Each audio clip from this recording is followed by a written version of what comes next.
They're here, everyone. They are the smart kids at the shops with their mothers or fathers, riding their bikes around the streets and playing down by the river, as well as talking to their friends on their smartphones. Join the smart kids each week as they discover, explore, and solve the mysteries of today. Here's your host, JT Crowley. Morning. It's a bit of a grey day here in Derby, where I come from, as you all know by now, in the United Kingdom. Last podcast, I took you to Denmark, Greenland, and the character was with her friends Tipu and Kulatak. And of course, that story, the main character was Gida, and then the sub-characters was Tipu and Kulatak. And it started in Greenland, and as the story progressed, it ended in Copenhagen. Now, you don't know it ends there quite yet, because I only gave you a certain insight to the story. So the bit that you've seen on that last podcast is when the flight on Air Greenland from Nuuk to Copenhagen. The rest of the story, you don't know yet what happened to her. And that is all part of the intrigue. When you write stories, sometimes you leave the reader in suspense, so that they can't wait to get the next book, read the next chapter, and to see what's happening with the story, the plot, the characters, where they're going, what's happening. That's just human life. We are very curious. The human being is a curious person. Well, last week I said I would take you to Sweden this week because this is the last in the series of the Nordic kids. Why? Well, there are only 5 Nordic countries in the Nordics area. Iceland, Norway, Finland, Denmark, and Sweden. So we've been to Iceland. I've taken you to Norway.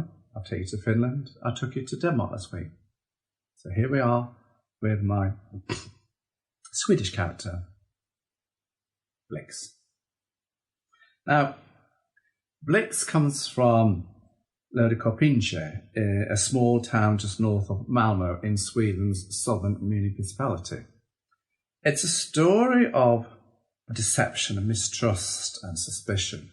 She is a character that's kind of following in her father's footsteps. Her father is an anchorman for a TV company, and his past has been investigative journalism, and he's been all around the world reporting about what's happened from different parts of the world. And some of the places he's been to haven't been particularly welcoming. Some of the people he's met don't exactly welcome him because to unearth the story, he's had to ruffle a lot of feathers and he's created some enemies.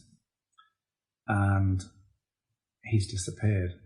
And it's Blix now trying to find out what has happened to her father with her friends, Ula and Viggo. So in this story, Blix is the main character, Ula, a girl, and Viggo, a boy. They are the sub-characters. Now, all 3 characters are age 12.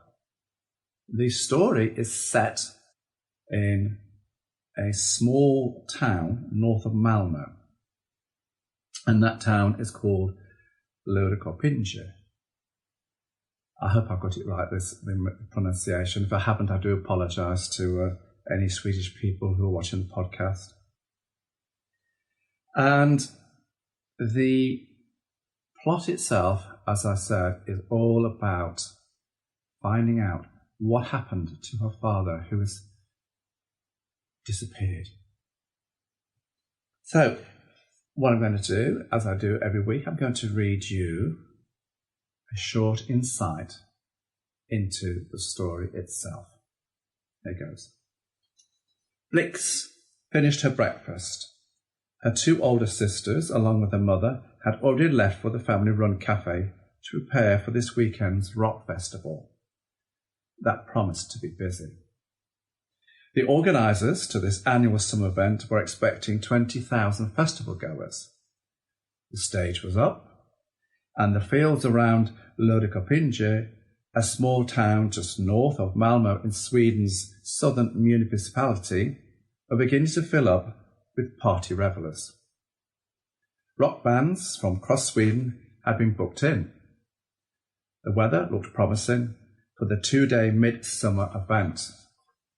All that Blix associated with this annual shindig was the noise and disruption it brought to her hometown.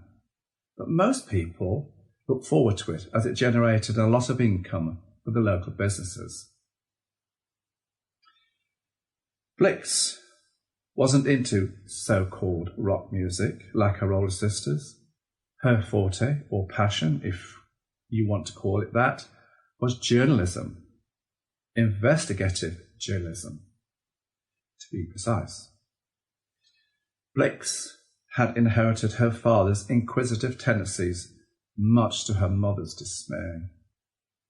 Her desire to root around, unearth and expose the truth, as well as seeing the world, stemmed from her father, who had worked as an investigator journalist for several papers and TV network companies in the past before becoming the main anchorman for one of Sweden's daily TV news channels. It was a job that took him across the globe to far-flung places, a job that very often put him in precarious and unsafe environments, a job involving contact with corrupt, villainous, and sometimes unsavoury persons. Blix knew, even at the tender age of 12, that she wanted to follow in her father's footsteps. Some of the kids at the school thought she was weird, but not her friends Ulla and Viggo. They understood her and actively encouraged her to follow her instincts by entering for various reporting competitions, winning Young Reporter of the Year 2018 for one of Malmo's local papers for covering a story of the disappearance of thoroughbred horses from the surrounding stud farms. The tales her father told her about his numerous exploits from around the world always fascinated Blix. She understood that it was those very exploits that brought him fame and notoriety. But she equally recognised that some of those trips carried a real risk of reprisal for what and who they exposed. Her father was always, metaphorically speaking, looking over his shoulder to see who, if anybody, was on his tail. Nevertheless, she'd already made her mind up to follow in his footsteps into the reporting world. The disappearance of her father several weeks ago had left the family shaken. The Swedish police had advised them to carry on as normal, whatever normal entailed. Something Blix often thought about. For surely one person's normality was different to another's. So what was the so-called norm? The TV network company for whom her father worked for had chosen, under advice from the Swedish authorities, to keep her father's disappearance quiet until all concerned could figure out who was behind her father's disappearance, or should they really be saying kidnapping. Blix was becoming increasingly mistrusting of those carrying out the investigation, suspecting a cover-up plan has been hatched. Was somebody, somewhere high up, trying to conceal a botched security breach? The more she thought about it, the more she convinced herself that that was the case. But how would she go about tackling her father's so-called disappearance or kidnapping? No ransom note had been received, and nobody or an organisation had come forward to say they were behind the matter. The whole issue was confusing. She needed to go for a walk to sort her head out. With the breakfast dishes loaded into the dishwasher and the kitchen tidied up, Blix headed for the shed at the bottom of the garden. It was a beautiful summer's morning. Blix had chosen to wear her pink tailored dress with a matching sparkly bow in her short blonde curly hair, cream and pink striped ankle socks, and pink and red trainers with sewn on imitation glass baubles made to look like diamonds. There was no school today, as it was an inset day, so she was free to head off across the fields to the nearby coastal cliffs and fly Acanthus, her pet sparrow hawk, who she had named after the Greek mythological goddess of birds. Blix's interest in falconry mystified her family. So when she asked for a bird of prey for her last birthday present, her parents decided to go and get her a bird. But they chose a sparrowhawk, one of the smallest birds. Her grandparents on her mother's side bought her all the other items she would need, especially a well-padded glove. Her father's parents thought it was totally inappropriate for a girl of her age to own such a magnificent raptor, for they believed birds of that nature should be free to fly the skies.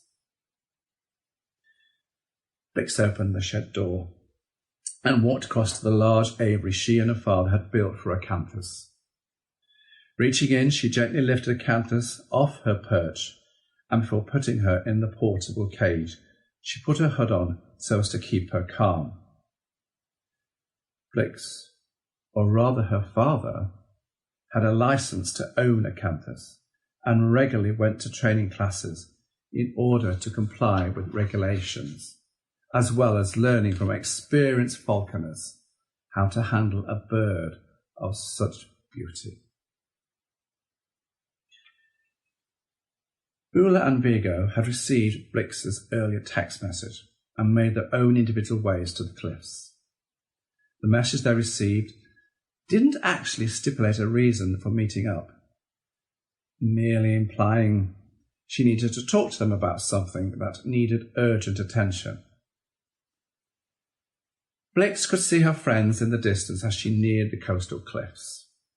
Walking along the narrow coastal path, which at times came perilously close to the cliff edge, she caught up with Ula and Vigo, who had sat down on the bench they normally met up at when Blix wanted to fly Acanthus. Blix broke her silence on her father's disappearance, despite being told by all the authorities connected to her father's case to say nothing for the time being, until they find out who was behind the saga and what were their demands, if any.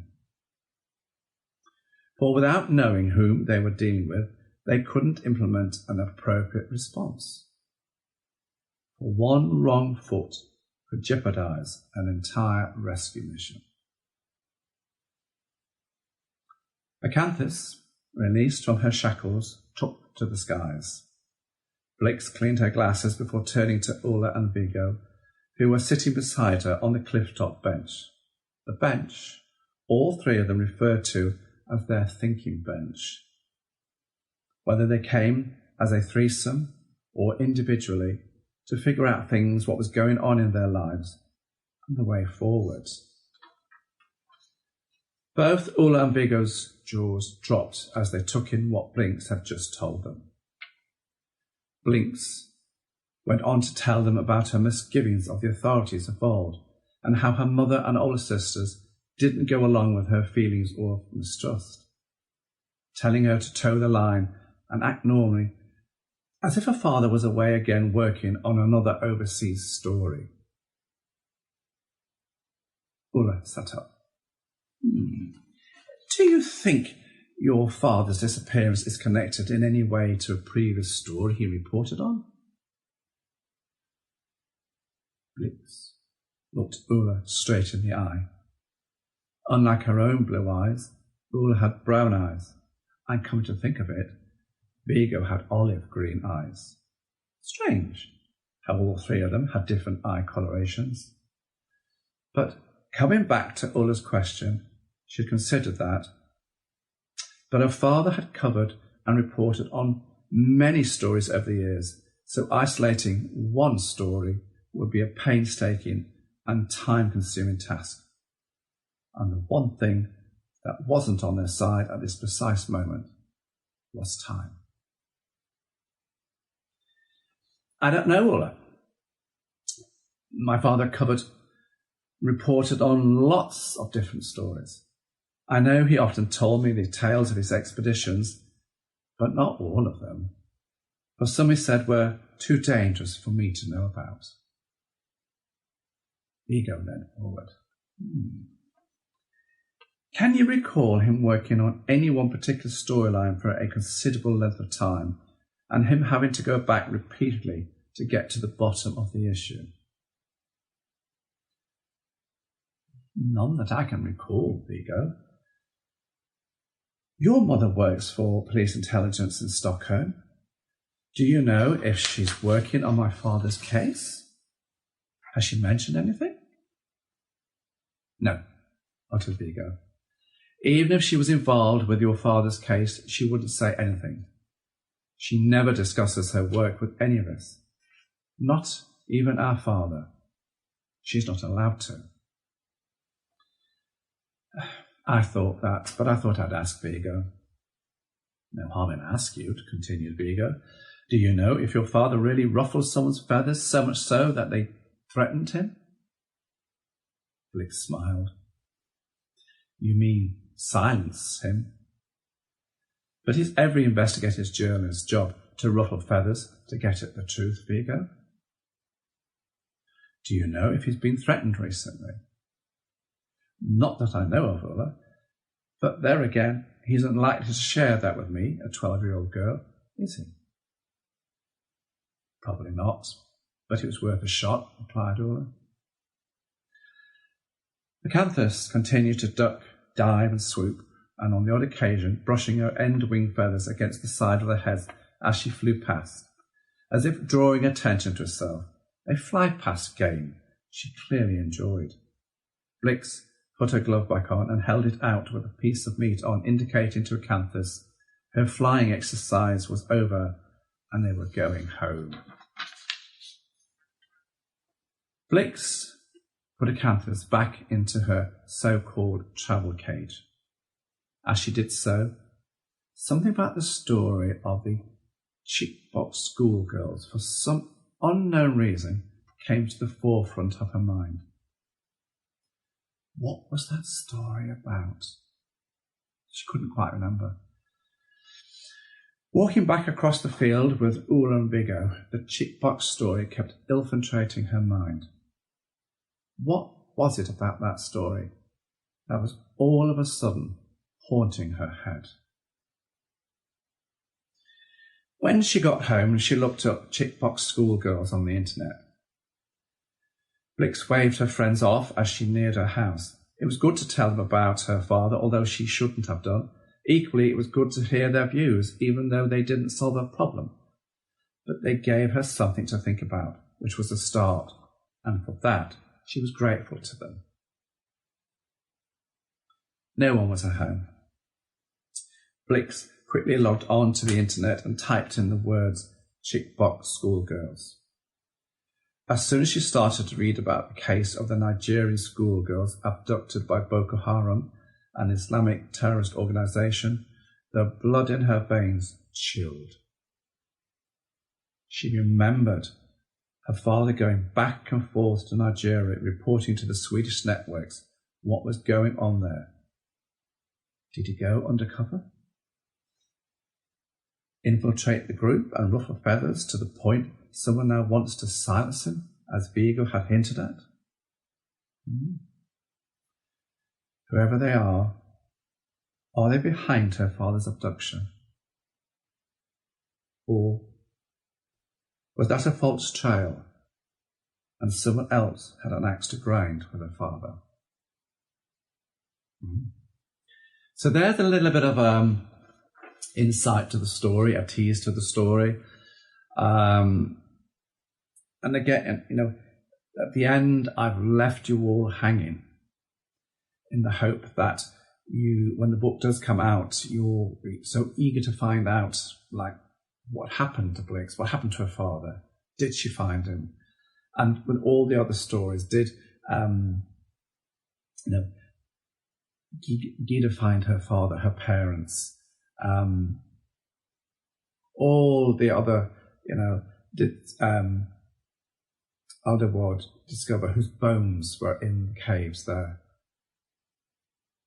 How you see, I've left you all on a cliffhanger. So hopefully that as I said, when the book comes out, you'll be so eager to buy it.